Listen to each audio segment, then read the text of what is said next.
L'apôtre écrivant après plusieurs années aux Philippiens leur dit qu'avant d'avoir été régénéré, sa position était quant à la justice de la loi, exempte de tout reproche. Philippiens 3,6. Et il se voit dans Romains 7 et dit là que la loi était trop sévère pour lui. Elle le frappait, elle le tuait. Il ne pouvait l'observer. Sous son fardeau, il s'écria « Misérable que je suis ». Ce n'est pas exemple de tout reproche. Il s'est donc produit quelque chose qui a troublé sa satisfaction et qui a fait de lui un homme divisé par la guerre civile qui fait rage en lui. Dans l'homme non régénéré, la conscience se cachait derrière les rites et les observations de la loi. L'observation rigide de ses formes et de ses rites séduisait et trompait sa conscience. Elle disait paix, paix, paix, là où il n'y avait point de paix. Mais lorsque le moment du réveil spirituel arrive, cet état de choses ne peut plus se substituer et subsister. La conscience ne peut plus être séduite, et bien que l'âme puisse encore essayer quelques flirts avec le péché, l'esprit éveillé, vivifié et réprime sa propre âme.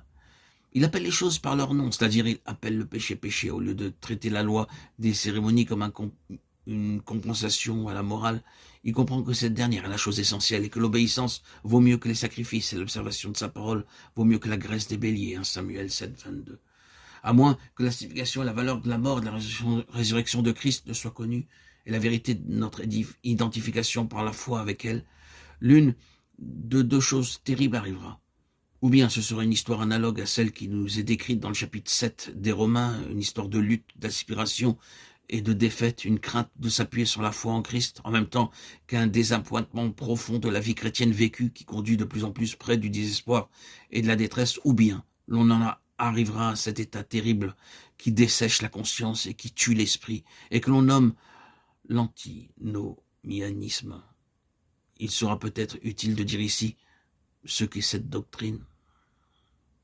Le mot est formé de anti contre et nomos, loi. Le terme a été employé pour la première fois par Luther pour désigner les adeptes de Martin Agricola qui prétendaient que la loi morale comme telle ne liait pas les chrétiens.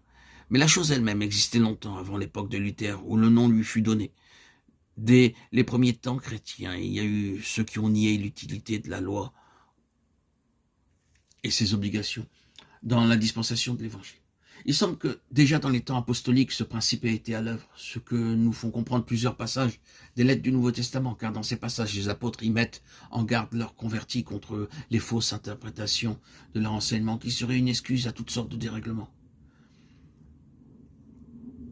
À ceux qui, dans un esprit de contradiction, désobéissent à la vérité et obéissent à l'injustice, à eux la colère et l'indignation. Anéantissons-nous donc la loi par la foi? Non, certes, au contraire. Nous confirmons la loi, Romains 3, 8 et 31. Que dirons-nous donc? Que nous devons demeurer dans le péché afin que la grâce abonde? Non, certes. Romains 6, 1. Il y a au cœur de cette doctrine une fausse interprétation de la doctrine de la justification par la foi. Quelques-uns ont même enseigné dans le passé que puisqu'ils sont spirituels, leur nature ne pouvait plus être corrompue, quelle que soit leur conduite morale, ou bien qu'une personne élue ne péchait plus, alors même qu'elle commettait des actes mauvais en eux-mêmes. Certes, personne ne soutiendrait délibérément une telle doctrine, mais le principe peut cependant opérer.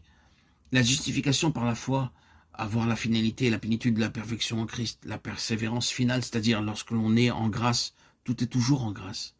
Des affirmations comme cela peuvent, si étranges que paraissent cela, produire une espèce de christianisme dur et légal, s'il est mal compris, et résulter en beaucoup de choses positivement mauvaises ou problématiques, ou autres que conformes à la grâce de Christ.